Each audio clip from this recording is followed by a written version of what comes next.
Hey guys, it's Jason with Kentucky Sustainable Living. Tonight we've got Andy from Andy's Little Homestead with us to talk about what he's got going on, talk about his festival. I've got Shelly with Two Old Crows Homestead here, and Jake with Dog Creek Farms. Andy, you're the star of the show tonight, so kind of tell us, introduce yourself to people that don't know who you are, and kind of tell everybody how you got started with the homesteading and what you got going on up in Michigan. Okay, well, first off, thanks for having me. I'm really looking forward to this event. I think it's going to be a lot of fun. For anybody who doesn't know who I am, my name's Andy.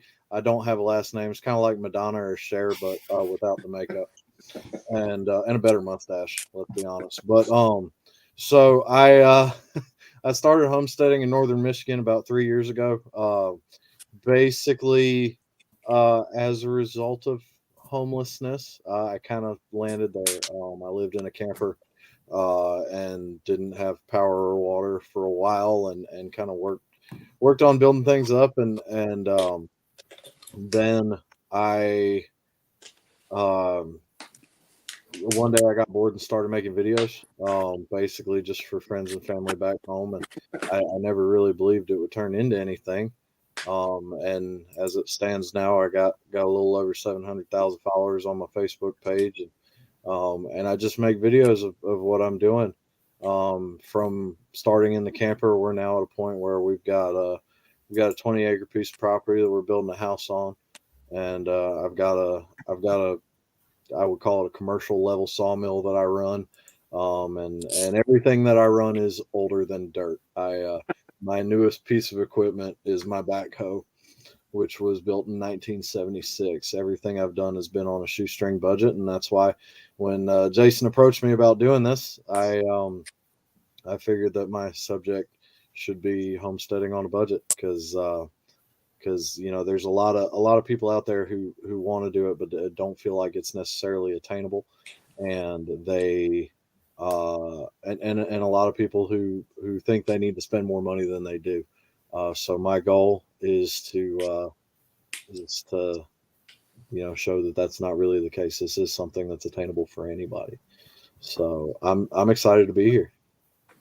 Oh yeah, and there's something to be said about the old equipment and everything else. It's stuff you can actually work on. Is what I Yeah, like. You don't have to have a laptop to figure out what's wrong with the stupid thing. yeah, no, you don't. There's no calling a dealer rep to clear a code, and the tractor putting itself into limp mode because whatever. I mean, hell, my daily kind of running around tractor is a 51 John Deere B, and if you press the button with it in gear, it'll roll you right over. It don't even care. Yeah. Oh yeah, and most of it you can fix with a set of Craftsman wrenches, can't you? Oh yeah, yeah. No, there's a million benefits to running old equipment aside from the initial purchase price. The reality is everything breaks. Everything is going to break if you are using it for work.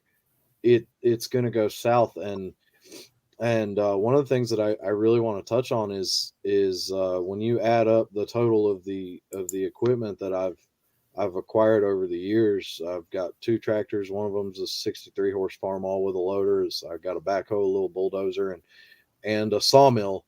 I've spent less than $40,000 on all of that over the last 3 years. You can't buy a new half-ton truck for that. You Oh no. certainly can't buy a skid steer for it. And it's all doable, and every one of them has broken in some way at some point, but it's all fixable. And the beautiful thing is that we live in a time where every piece of information that's ever existed is available, um, right here on your phone. Yeah. It's there. Just you can learn it. Yeah, I And wanted to ask about your sawmill. So my great grandpa and my grandpa, and then when I was growing up, we had a wood miser, switched to a band mill. Mhm. But I know those old circle mills. Like I can remember I seen them in pictures with my grandpa and great grandpa. So how did you get into that? And like, I mean, did you figure it all out online? Because I mean, obviously there's not a ton of information out there. I wouldn't think. okay, so the decision to go with a circular mill was purely financial. I wanted to get a sawmill around the same time in 2020 that everybody wanted to get a sawmill when lumber went through the roof. People were trying to find alternatives, and at that time, The big manufacturers, Wood-Mizer, Woodland Mills, Hudson, all them, they were like a year out, just lead time to get one. Nothing was coming up used, and I found this one on Facebook Marketplace, and I was like, yeah, that's Sawmill right there, and that's all I knew. It was like a 471 Detroit power unit and a 52-inch blade and 55 feet of track, and that was the information. I'm like, yeah, we can figure this out. Like, it's cool, it's only killed a few people, so it should be fine. And I bought it without knowing how I was going to move it, or how I was going to set it up, or how I was going to run it, but the numbers made sense. It was like, for me to reach the production level that saw can do with a modern band mill, I'd be spending $40,000 or $50,000. So it just it made sense. So I was like, everything else is available. I can figure it out. And you're right. As it turns out, not a whole lot out there about them. I was fortunate enough to find a 100 and something page paper, a book online that was written sometime in like the 70s about setup and adjustment of an old circular mill. Some of the more detailed stuff. I didn't know when I got it that blade is a super precision like piece of metal. It is not just. That was going to be my next question, because is it hard to find people to sharpen it? I mean, I know that Oh, was I an sharpen art. myself. No, the only thing that I can't do myself is tensioning it. So that blade not being just a simple flat piece of steel, it is flat, but they hammer it out so that it has tension in certain points, so that as it rotates, it expands actually a certain amount, and so that it's in the right spot when it's expanding at the 550 or 600 RPMs that it runs at. But as far as sharpening it, I mean, it's the teeth are it's an inserted tooth blade. Those Okay. are still very available. Yeah. You can order them. They're called bits, and the shanks, which hold them in place, little half moon shape. Both of those you can order them. They're still out there, because the larger circular rigs still exist in some other larger commercial operations. So, and there's still a couple guys out there who will hammer them out. If you tweak it, get the blade too hot, do something stupid like that, like I have done. That's what I wondered. My grandpa tried to get me to go to school to learn to hammer those blades when I was a kid. So I didn't know what it actually entailed. I thought it was the sharpening, but it's okay. I gotcha. I've looked into it, and it requires some specialized equipment. It's something that I would love to learn. I would absolutely love to learn it. And if anybody wants to learn a highly specialized trade that you will be able to set your own price on, I don't think anybody under 50 is doing it. Like it is something that is probably going to be less and less available as time goes on. But it's still out there. And like I said, that machine can run. I mean, I can manufacture a couple $1,000s worth of lumber in a day. Just me and one guy. Yeah, I've watched your videos running it, and it's kind of crazy because I only grew up around the band mill. Like, my grandpa worked for a sawmill that had a circle mill, but it was totally automated, huge machine. Yeah. But on the small band mills, they cut great. But yeah, watching how fast you cut compared to like cutting on a band mill, I mean, yeah, it's just night and day. I like the circular mill, and the stuff behind me, the wood, they cut it on a circle mill. And there's a boy, he's an older guy right down the road, 25 minutes away, that he still operates it and runs that thing all the time. And I dropped these logs off, and he cut them and called me in a couple of days. He's like, all your stuff's ready. Yeah. So, yeah. But that's cool. Now, are you running stuff commercial for people and selling it? Right now, I'm kind of dipping my feet into it. So obviously, I've got friends in the area and stuff who need different things done. And so whenever that comes up, I am. the biggest problem is like for me, I'm in a weird spot because the making the videos that I do takes a lot. It takes a lot of time behind the scenes. It takes whatever project I'm working on and doubles the amount of time that it takes. At least. Yeah. And then when I'm done, I got to sit there on the computer completely exhausted, splicing clips together and having it make sense. So it's as soon as I make the push to go like full blown commercial into it, I don't know how much it's going to be left in the way of videos because I know that the demand exists, and I know that I'll be able to sell it. But when I get to that point, where I'm advertising, it's going to be tough to do anything else. Oh yeah. And you were talking about a kiln the other day on one of your videos. We took an insulated semi trailer actually. Mm-hmm. So it was already pre-insulated, and we put railroad track. They weren't railroad tracks, but it was that style of a track. Then we built lumber carts, and we would just roll the lumber cart in that insulated trailer and had a. That's freaking cool. I love that idea. Yeah, I've been trying to work out in my head. back then, the insulated trailers were cheap. I don't know that they are. Anything's cheap anymore. But well, even if it wasn't that, even if it was just a shipping container, because that's the one thing. Man, I'm glad I'm talking to you right now because that's the one thing that I was trying to figure out. Like, what's the most effective way to stack lumber inside of a kiln without having to move it by hand? Yeah, we would put them on carts, and then we had the tracks running outside, so you could pull the cart out with your, tractor for you, and then pick it back up. I actually couldn't wait to talk to you tonight because I've watched your lumber videos, and I have a getting ready to turn 16-year-old son, and that's like one of the things I'm trying to get him interested in because obviously I am. So that's cool, man. Well, hey, shoot me a message when we're done with this, and if you find a way to get up to northern Michigan, I'll show you the whole thing. Yeah, I will. That'll be awesome. But yeah, that trailer worked out awesome. We actually, and that's how they did it. My grandpa was a commercial logger, and we started the Wood-Mizer business, just as a side business when I was in high school. And I actually sold lumber on eBay for him for like 5 or 6 years.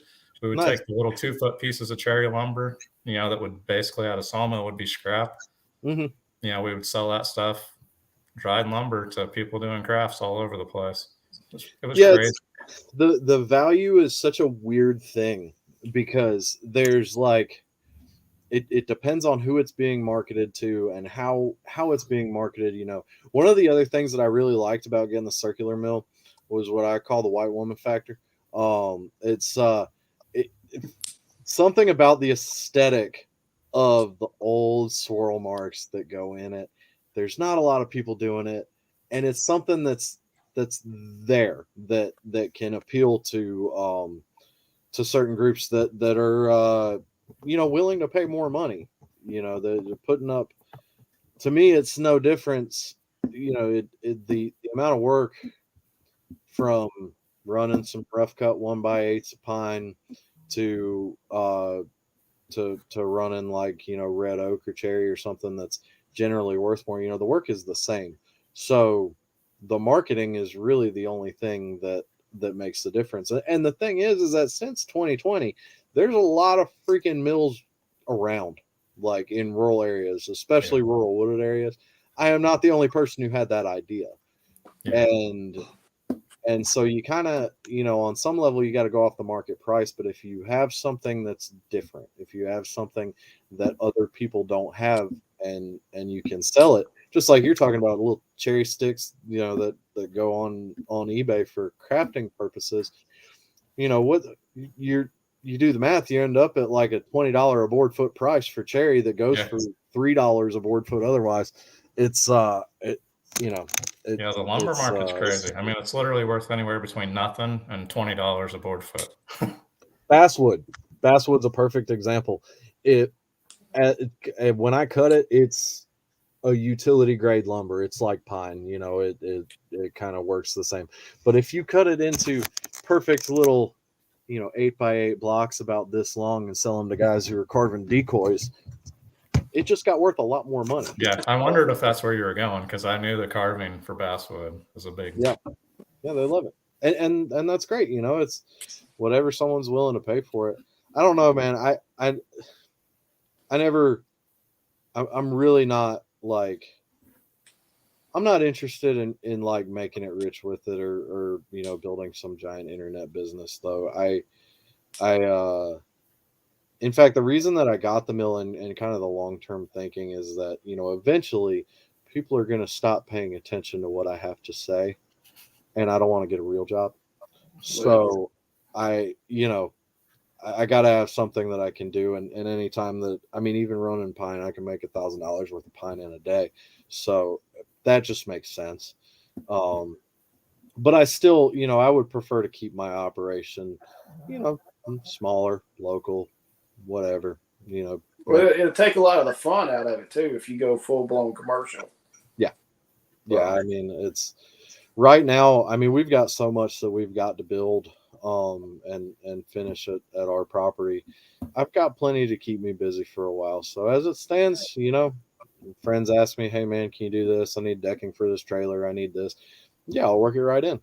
But, you know, to be able to just put it, because as soon as I put it out there, like, "Hey, I'm accepting commercial sawmill contracts," like, okay, well, that's the next year's worth of work, and I won't be doing anything else, and I won't be filming. So, Oh yeah.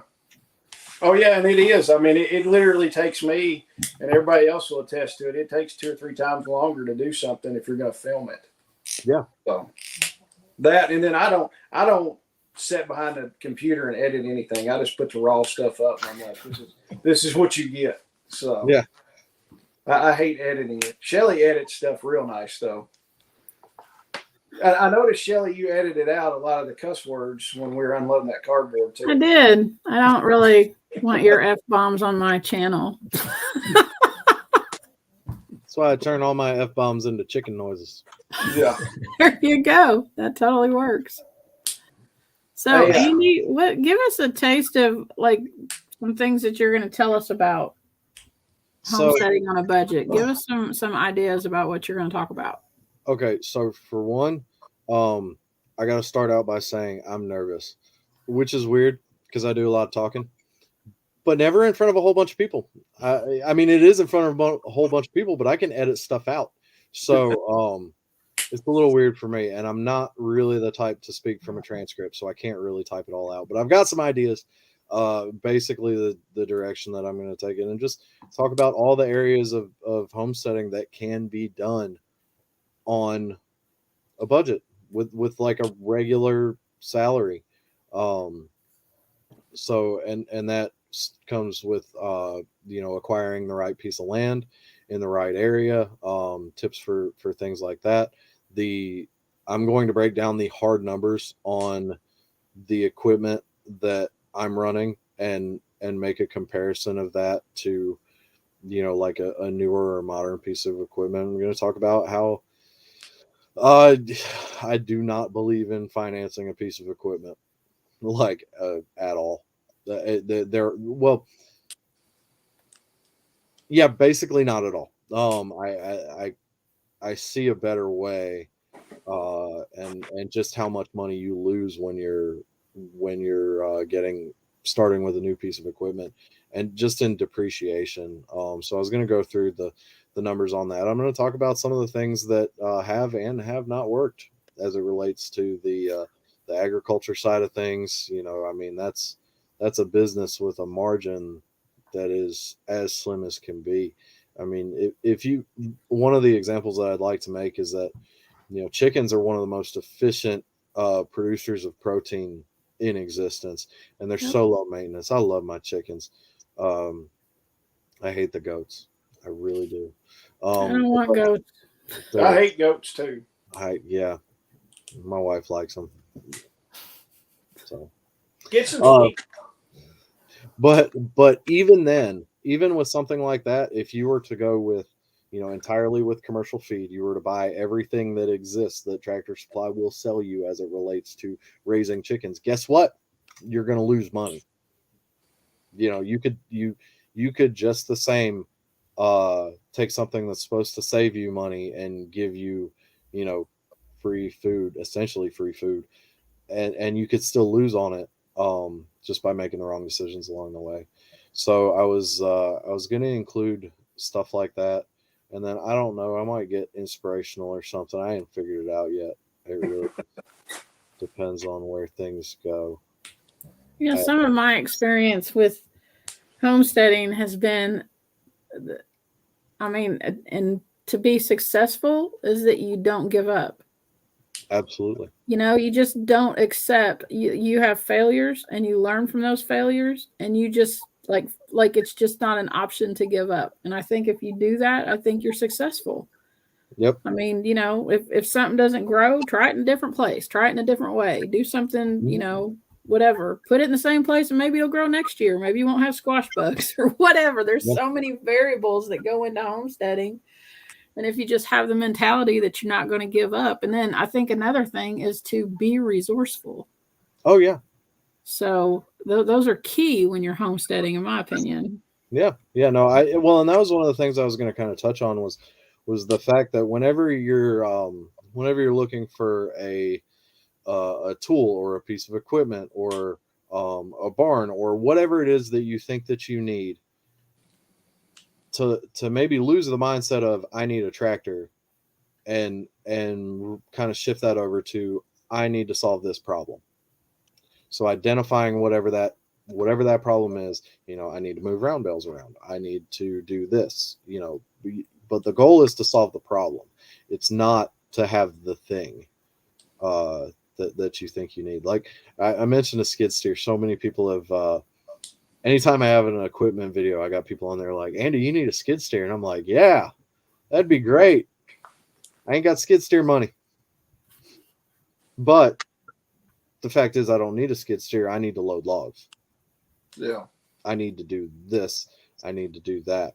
It's not about the thing that I have. And even further from there, if you make the decision to invest in a more expensive piece of equipment, that prevents you from having backups. So everything that I run, I've got one thing that is made to do, and I got a backup that maybe isn't as good, but will still get the job done. If I recently fabricated a set of modified a set of forks to fit onto my farm all with the loader. If that goes down, I can still hang log tongs off the bucket of the backhoe and load logs. It's not as good. It's not as fast, but I can keep things moving forward. Now, between those two pieces of equipment, I spent $6,500 on the backhoe and a trailer of red oak on the tractor. And if I had spent that same money on one piece of equipment and that one piece of equipment goes down, well, then I got real problems. Yeah. So it makes sense to kind of balance that out. Because stuff's going to go wrong. I don't care. I mean, new equipment breaks all the freaking time. Don't believe it. Ask anybody who owns a land clearing excavation business or anything like that. It's going to break. So you might as well have yourself insulated. You're going to spend the money anyway. Might as well spend less and be able to keep things moving forward. So did you have a background in, I know you work on tons of equipment, and I mean, I've heard you talk, I know you came from construction, so you didn't have any background in it? Not in mechanical stuff other than what can be expected for your standard teenager growing up in North Carolina. I ran crappy old trucks because that's what I could afford, and they would break and I would fix them, but I have no formal training in that regard at all. When I was in the Coast Guard, I was a bosun mate, so my job was rigging and stuff on deck. I didn't deal with anything mechanical as far as it breaking, but that just goes back to what I was saying. Every piece of information that's ever existed, it's sitting in your pocket. Figure it out. It's there. It's and a lot of that is mentality. Like Shelly was talking about with the attitude of not giving up. It's just the same to have the attitude of somebody knows how to do this. And not only do they know how, but they took the time to break it down Barney style for you, so you can know how to do it too. So just having the confidence and the willingness to take a shot at it, that's about it. You know, a little bit of stubbornness, and you're good to go. That and also dreaming big on stuff and having big ideas. And Shelly will testify to this. I call her with some crazy ideas. I'm like, I'm going to do this or I'm going to do that. And I know when we're talking on the phone, she's shaking her head going, God, I don't know what he's thinking. So don't you, Shelly? Well, today we were talking about the festival, and he called me, or I called him, but he said he was telling me a number of more people that signed up for our newsletter, and we're kind of using that as a gauge to figure out, you know, how many people are going to be there since we're not selling tickets, and you kind of figure that there's probably one person in a family that's going to sign up for the newsletter. And so we may be looking at like 500 to 600 people being at our festival. And this is our first one. And that kind of blows my mind a little bit. And Jason has said from the get-go, he's like, we're going to have 1,000 people. And so today, of course, he was like, I think we're going to get 1,000 people. And I said, Jason, you'll be known as the man who speaks things into existence. I'm like, oh my God. Make it happen. Yeah. Well, I mean, and you think about it too, Andy, how many things do you go to that people are like, sign up for our email thing, and you're like, I don't want to because they're just going to spam me? Dude, I have no idea. I have no idea about organizing an event. I don't. Yeah, and I mean, I guarantee you don't either. Yeah. Well, yeah, this guy, the way the whole event got started, Billy from Permapastures, we did a live with me and Shelly, and after it, Billy goes, y'all need to do a festival. And I laughed at Billy. I said, you must be drunk. I was like, this is the stupidest thing I've ever heard. And here, you know, a year and a half later, we're 5 days or something like that to starting this festival. And I'm like, thanks a lot, Billy. No. See what you got me into. Don't tell me that. You're making me nervous, dude. I got to talk. I'm fine with conversation, but I just got to stand there and talk. I don't know. I might do some crowd work. I'll figure it out. Yeah, but the thing is, everybody that's going to be there thinks in the same mindset as you do. Yeah. Yeah. So it's not like you're going to go talk to a bunch of bankers and they're going to be like, man, this dude is so freaking crazy. And they're going to get up and leave and be like, this guy's stupid. I'm done. They're going to be in the same mindset and wanting to learn all this. And it's not like you're trying to convince people to do something. The people are going to be there, and just your topic. I mean, I think it's going to have a huge response because that's the thing. In this economy, we got to do everything on a budget, right? It's crazy. I mean, there's just no extra money for anything. So it is only getting worse, you know. And I think that's part of the reason that the whole idea of homesteading and preparedness is you know, it's kind of taken off because you know, people aren't stupid. You know, you can see the writing on the wall. You watch over the years as the source of your food gets consolidated into the hands of a few people. The source of your building materials. You watch these things happen, and you don't. No, I'm not. I'm not. I don't want to be a part of that. And it's just the whole idea of it, of building a life that is your own. It's actually kind of funny. I had an interview today with a young lady. It was my friend Jay's daughter. She was doing her senior project on homesteading. So I was talking to her on the phone. She had a list of questions for me and stuff. And one of the things that we started talking about was like, what is the definition of homesteading? It's pretty simple, but it's kind of hard to put into words exactly what it is. And I think I got it kind of nailed down. It's it's basically taking back areas of your life that are normally outsourced to other people, whether that's the place you live, the food that you eat, what you produce, and what you do with your time. Because of the way that things are now, you know, the standard is, well, you sell your time to this company or whatever, and then you make a little bit of money off of it, and then most of that money goes in payments to this bank or this financer or whatever. It goes to this utility, it goes to these things, and you take the little bit that's left and you try and scrape by some happiness by buying a boat and getting on the lake 8 times a year. it's not good enough. There's a better way to do it. And that to me is what homesteading is about. It's about taking back those areas of your life and getting in control of them. You can't get in control of them unless your finances are straight. So, yeah, figured it'd be a good topic. Oh yeah, and that's a great definition from my perspective on it for homesteading. Is stop outsourcing as much stuff as you can and do all the stuff that you can on your own. I mean, I'm one of those people. I'm a contractor, so if something breaks in the house, I don't call somebody. It's like, yeah, I'm going to fix it. My wife will call me if something's wrong. Okay, when I get home, we're going to fix it. Well, so, I gotta stop you right there. You're probably better than me because I was a contractor as well, and when something broke in my house, I ignored it because I don't get paid to work in my own house.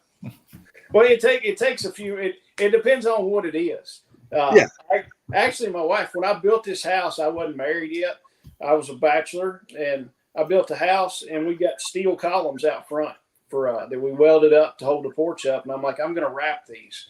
So I told my dad, I was like, hey, I'm going to buy all the materials. You can go up there when it's nice outside, wrap these columns. I'll paint them and all that. In the meantime, he got sick, never did it. And she told me one day, she's like, I'm going to call somebody and have them come wrap these columns. And I'm like, you're not calling another contractor to come do this. I will get to it one of these days. And she finally understood. I had to explain to her how it really hurts your feelings that she was going to call somebody else. And I'm like, I will get to it, but I've yet to get to it so far. Yeah, I'm sure. I know for a fact that my wife has dealt with that. Actually, it's kind of funny. There was one night because she likes to come up with ideas of things to do in the house. This was years ago when I was back in North Carolina and working. And she often approaches me with ideas, and me being the contractor, I'll poke holes in it. Like, okay, well, we can't do that because that's load bearing, and we can't do this because then we'd have to move all that plumbing over to here or whatever. And she came to me one day. She was like, what if we took this wall out in the kitchen, blah, blah, blah. And I'm looking at it now. I was drinking at the time, so that it's bad. And I couldn't figure out a reason not to. And I went to work the next day, and I came home, and the wall was gone. And I'm like, okay, so we're forcing my hand on this. Okay, that's exactly what I needed, but that's beside the point. Oh yeah, there's a lot of stuff that I need to do around here that I just haven't got to yet. But if it's minor stuff, the dishwasher's messed up, stuff like that, yeah, we get on it quick. But some of the things, it's like it can wait a little while. Look, when a man says he's going to do something, there's no need to remind him about it every 6 months. I mean, I don't. Yeah, exactly. Yeah, it drives my wife nuts. Every house we've lived in, so we've flipped a few houses. Like, we live in them, fix them up, and then sell them. And like, the house is never done until we actually get ready to sell it, and then I have to scramble to get the last 15% of the stuff that I didn't do for the last 2 years all done before we list it. And then we get it all done. Just like, that didn't take you that long. You could have done that 2 years ago. Yeah, I could have. Probably should have. Dude, the punch list is always the worst for me because it's like every single item needs a certain different set of tools that I got to pull out. And then I got to change gears and do this little thing. And I got to change gears and do this little thing. And it was always the worst for me, man. Well, it's not really that much. You can live with it. Yeah. But yeah, it gets ignored. I get it. Oh yeah, I built the worst one about that. I built a awesome outdoor kitchen at the last house. Almost had it done and wound up getting a divorce, and I never got to use this awesome outdoor kitchen. But I rushed to get it done because I had to sell the house. And I'm like, this sucks. I never got to grill or do anything at it. So I was like, okay, somebody else can enjoy this thing. Oh well, if they paid for it, whatever. Yeah. So. Nothing in this life is permanent anyway. Oh no. Much. My wife has given up on the transition strips going from the hardwood to the tile in the bathrooms. She's like, I'm just not even going to ask for those anymore. My wife just laughed in the background. You probably couldn't hear it, but she did. Yeah. So there will probably never be any transition strips. I'll put them in if I ever sell this house. Yeah. So, punch list. Yeah. And what I started a greenhouse. I'm building a greenhouse. I started it the other day. Mm-hmm. So, but I will get her greenhouse done for her because she wants to grow. She wants to have an orange tree and have oranges. So I'm like, okay, we'll try it. Yes, ma'am. Yeah. So, what else, Jake? What else do everybody want to talk about? I mean, I feel like I've already hijacked a lot of time talking about sawmills. So, I could talk about sawmills forever. Well, it's my favorite thing. When Jason sent it, I told my wife, I'm like, you don't understand. This guy has a circle mill. Like, there's probably nobody I've ever talked to in my life. Because my grandpa's still alive, but he's not, like, he's in a home and he can't. I actually had my farm. I had a person come with a drone because, like, I knew he would never be able to see it. So I hired a drone person to come film it. And that's actually the first video I did on YouTube. And I really only did it, because I wanted him to see the farm. Mm-hmm. But we have we probably have about 80 acres of trees. Mm-hmm. So it had been timbered. It's not all good yet, but I mean, we're getting there. And I mean, it's such a great investment. And that's what I've told my son. Like, I mean, you could get a mill going and just do it in the summers if you go to college or whatever you decide. I mean, there's just so much, I think, a lot of money to be made there. Yeah.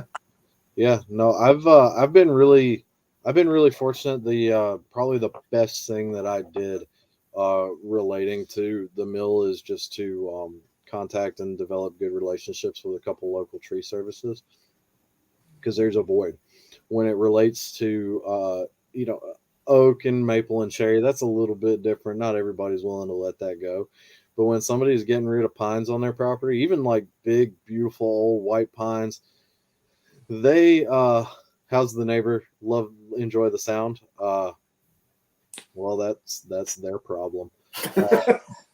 Because I'm covered under the Michigan Right to Farm Act and its agricultural definitions, which includes trees and tree products as things that I'm allowed to run equipment for, so they can deal with it. Anyway, so with the things like that, like pine, it's of no value to the tree service. They're not going to sell it as firewood because it's not good. They can't sell it to a larger mill because they're only buying pine by the truckload within very specific parameters. So they dump it off somewhere. Someone's got a yard, someone's got this or that or the other, and I'm like, I'll take it. Yeah. My grandpa was still cutting ties for the railroad ties. Mm-hmm. He was probably still cutting ties till he was almost 70. That's awesome. So it's pretty crazy. So that as a source, because I mean, I for the most part, I don't have to go anywhere to get lumber. I don't, if I need cherry, I got to cut my own because I haven't had much cherry roll through. But right now, my yard has I finally got it organized for the winter. So I got a stack of red pine, I got a stack of red oak, I got a stack of maple over here, stack of poplar, and a stack of white pine, and it's all just ready to go. I can pick up what I need and send it through and just keep things moving. The only problem with that is I have hit a lot of nails, trees that were in people's yards, man. Yeah. And I mean, some of them I did a red oak the other day that was, the tree was 24 inches in diameter. I mean, it's a huge log. And we found a chunk of barbed wire in the middle, like 6 inches. So that barbed wire went into the tree when it was that big, center of the tree, that big. And it was, that was fun. It makes a loud pop. Blade keeps going, but I got to usually sharpen the teeth after it's done. Hey, Bruce, I wasn't calling you out, but ties are pretty heavy when you're, that age. Dude, the mill, when I bought the mill, the guy I bought it from is a super, super nice older gentleman. He was in his 70s, and he was like, yeah, it's getting a little hard to spin these logs with a cant hook these days. And I'm like, yeah, I freaking believe it, dude. Like, I hurt now. Okay, I'm 33, and high mileage 33, but still, like, it's, my joints are not happy with me when I wake up in the morning, and if I don't get moving, I am screwed. But this dude's like in his 70s, and He's finally willing to give it up, but I'm glad that he did because I love that piece of machinery. If I So could I do, guess one thing we should also ask you about is Michigan. I mean, I know it's beautiful there. I've been up there, and this is cold. actually, yeah. Well, I have a friend that lived up there, and I said, "Man, I can't believe more people don't live here." And he said, "That's because you've never been here in the winter." Dude, and that's how it got us too. So before, obviously it's a real long story as to how I got up here, and I've told that story. But my wife and I had talked about moving up here based on the fact that we visited in August. August is lovely. I mean, I'm like crawling out of a swamp in eastern North Carolina where it's 97 degrees and 100% humidity and the air doesn't move. And it's like walking around in soup, and I'm roofing houses. And we come up here for vacation and it's like 78 degrees with a light breeze. It gets down to 67 at night. I got to put a hoodie on, and it's dark at it gets dark at 10 o'clock. I'm like, this is heaven. And it is for a minute. Yeah. And then you pay for it. Because I think we got about, I never disclosed my exact location, but we got about 16 feet of snow last year. Jeez. That's about average. The coldest I've seen it hit on the thermometer was like negative 30. I stopped working outside at negative 10. That's about my line. I remember one of your posts for wood for sale. You're like, "Yes, you can pick it up at my house. No serial killers, please." Yeah, that was the red oak that I traded for Yeah. Hummel. Oh, really? Yeah, That's cool. that was the best deal ever. If Terry's watching it, I love the tractor, man. But yeah, it was it's different, but I will say this, it wasn't as bad as I thought it was going to be. I really expected it to be just insanely brutal. You know, when you got highs averaging in, around 10 degrees and lows below zero. I thought it was going to be worse than it was. One of the things that you don't think about much with the cold is the humidity, and it's not humid cold. So even if it is a little windy, I would say, 30 degrees in eastern North Carolina is about what 10 degrees feels like here. So when you get below zero, yeah, it all sucks. It's just terrible. Nothing moves. Every 5 minutes, I'm taking my gloves and wrapping them around the exhaust on the tractor, like just to get some feeling back so I can keep moving. But it is what it is. I think we're all, as a society, we got real used to comfortable temperatures, and humans have existed in places with pretty extreme temperatures for a long time. You just kind of maintain the mentality of, yep, sometimes it's cold. What are you gonna do? So is that someplace you want to stay, or are you looking to get out? Oh no, I love it here. It is just, it's an awesome place, and with everything that we've been working on, I couldn't leave, and I wouldn't want to. I mean, it's one of the most beautiful places on the planet, and it's exactly where we need to be. So we'll enjoy our summers that are just as beautiful as you can have, and deal with the winters, and summer will come back.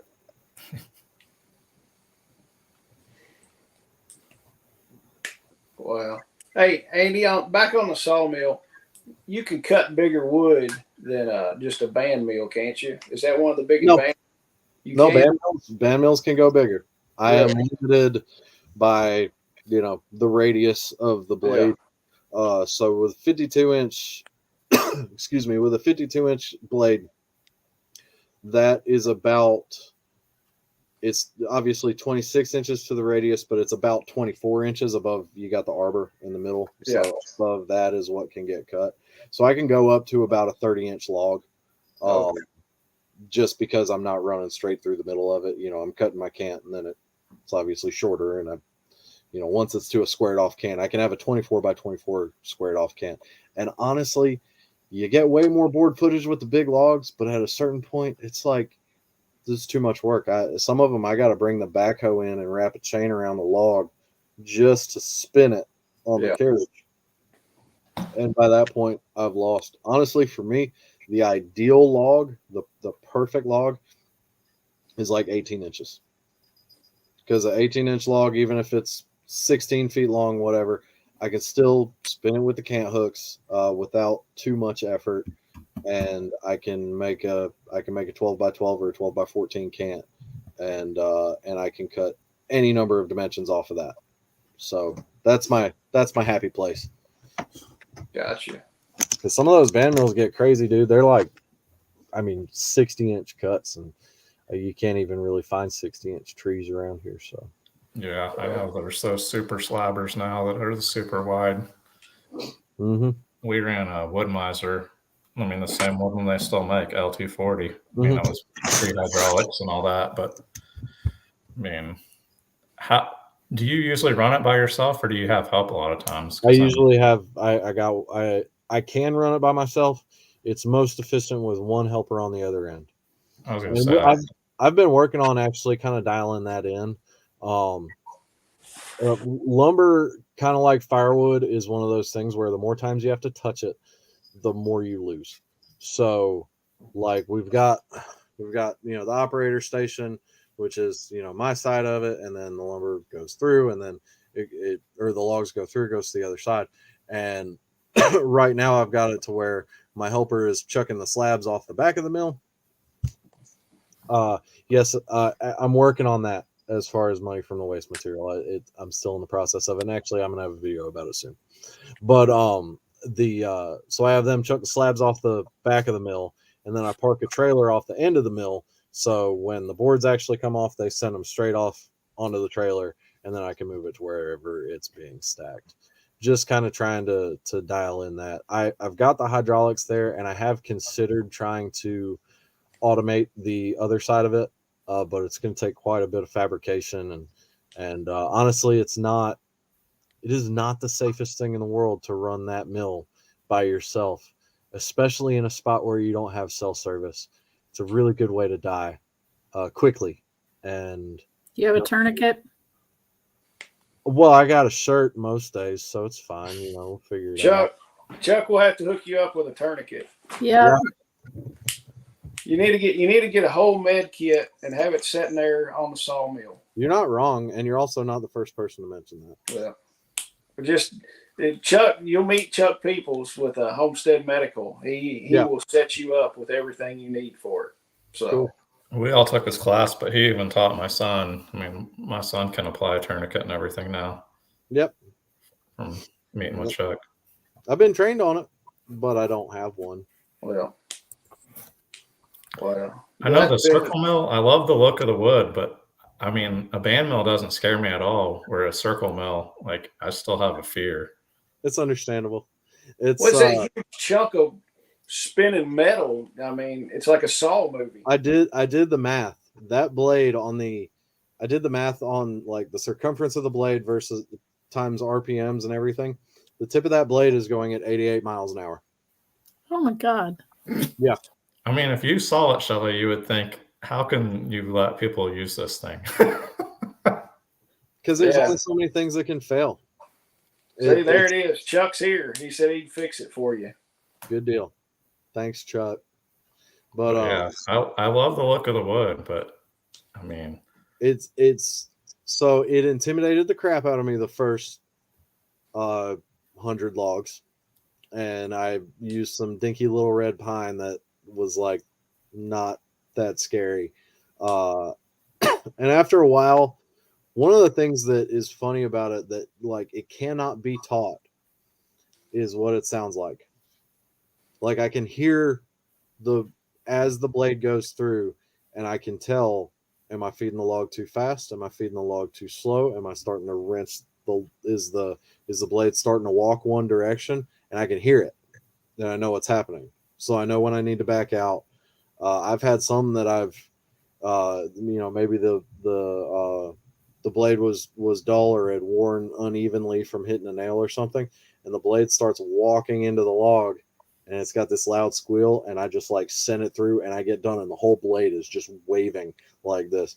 That I had to change my underwear after that. Like that was not. Well, I'm definitely going to reach out. I'm in Indiana, so I'm not far from you at all. And Yeah, man. I think one thing, it's one thing to watch videos. I mean, you can sit in your house and watch videos of it all day long, but to actually see it in person would probably make you feel a little better. It doesn't do it justice. Like when I put the videos together, I try and I get cool camera angles, like, you know, hooking the camera up on the carriage so it's going right by the blade, you know, stuff like that. But it's just pixels in a blur. It doesn't do it justice for what's happening. I mean, a freaking monster 2-stroke diesel engine that's just screaming so loud. That's what I mean. I can't imagine that, because like the ones I was around was a high production mill. So I mean, like the operator sat in an enclosed, you know, area. You know, it was like a heated and cooled cab, and he operated. I mean, this was a huge mill in Terre Haute, Indiana, actually. Yeah. And my grandpa worked there. He was a log buyer. He bought logs basically, I mean, his whole life, since his dad was in the sawmill business too. And yeah, it's mind blowing to me. But I've been around the band mill, but I would love, I can't wait to check that circle mill out. Yeah, man. It's not as sketchy as it feels like initially.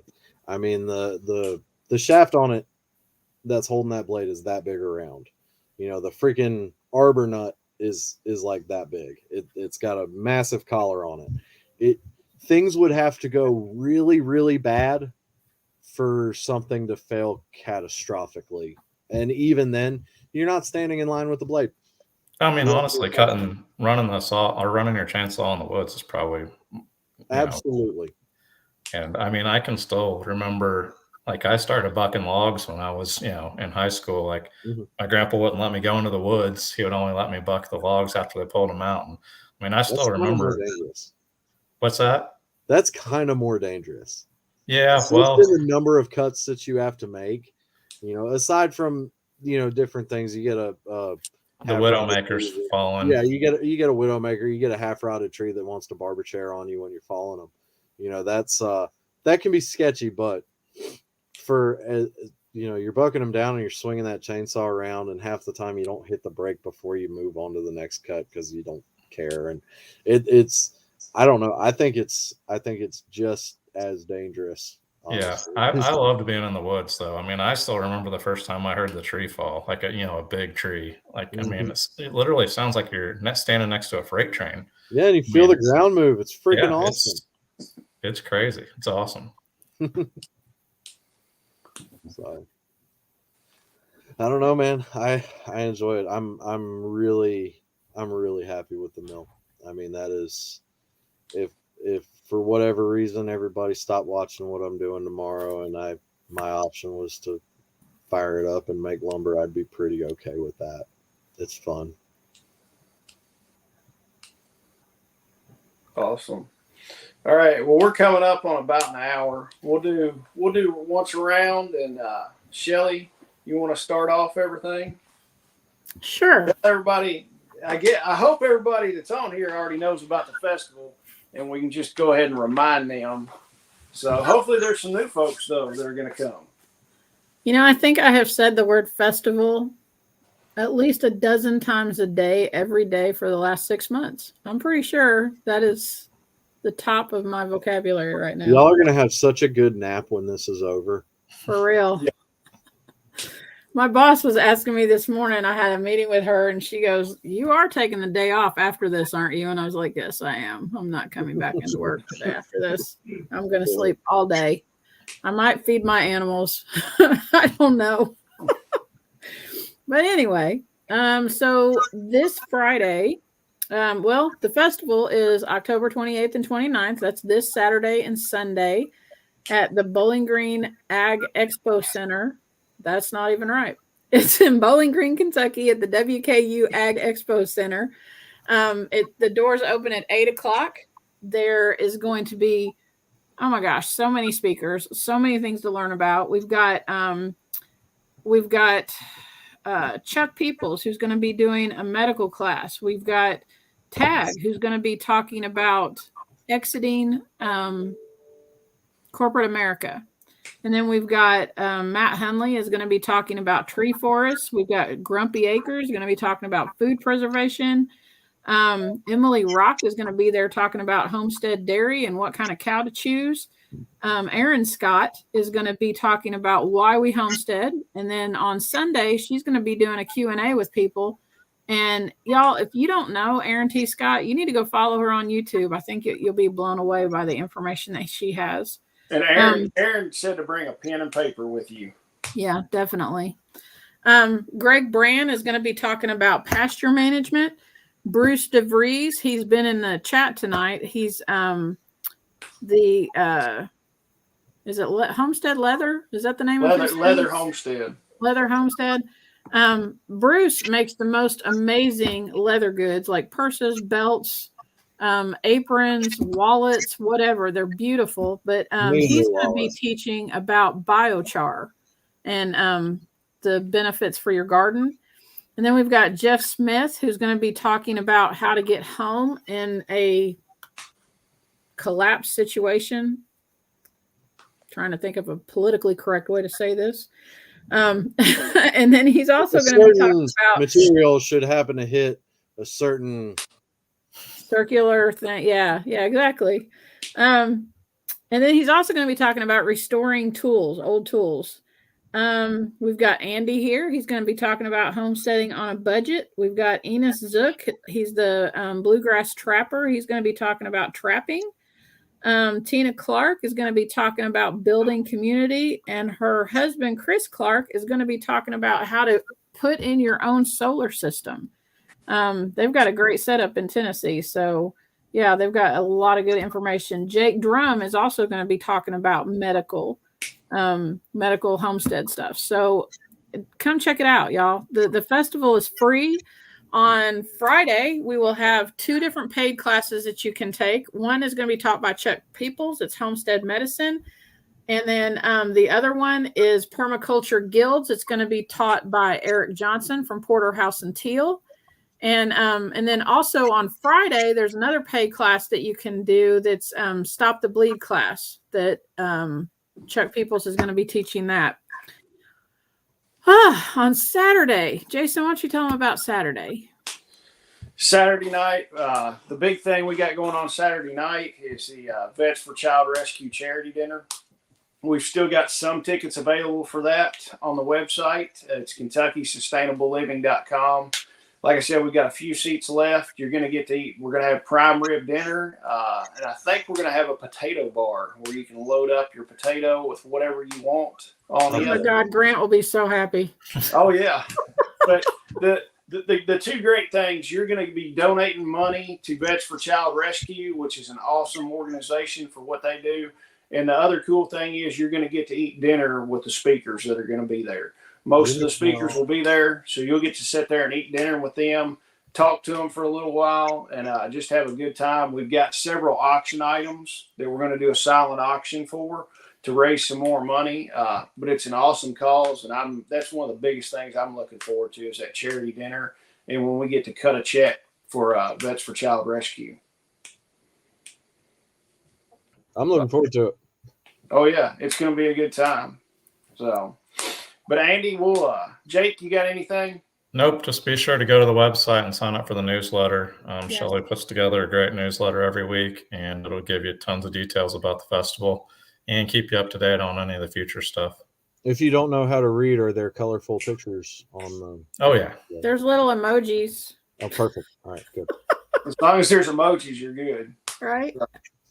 Andy, tell everybody where they can find you at if they want to come check you out. Well, I'm going to be speaking on Saturday. I think it's 1 o'clock to 2 o'clock or 2 to 3. I don't know. I'm talking on Saturday in the big building. I don't really know. But I'm gonna be around the whole weekend. So or at least all day Saturday, and then Sunday morning I'll probably stop by before I head back up. So I'll be around. Anybody who wants to say, hey, I'm a pretty normal guy.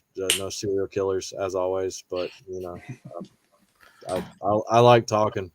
So Be sure to check out Andy's channel. It's real life. It's great. I mean, it's funny, Yeah. but it's also tons of information.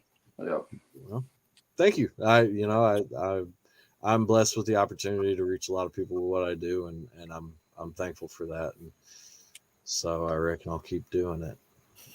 All right. Well, that's awesome. Yeah, check you out. You do most everything that you do is on Facebook. You don't have a lot on YouTube. I don't have a lot on YouTube. If you want to get caught up to like see how I landed here, you're going to want to start at the beginning on Facebook. I had some issues with dealing with music and copyright stuff with YouTube, and then actually just recently got that sorted out. So I'm on both of them. If you want to see, all the new ones are going on both. They're actually going on YouTube first. So if you want to watch or don't, doesn't change my life at all. So. All right. Well, that'll work. Andy, we appreciate it. And we're going to log off, guys. We will see you this coming up weekend at the festival, and we appreciate everybody watching. Y'all all have a good night. All right. Have a good one.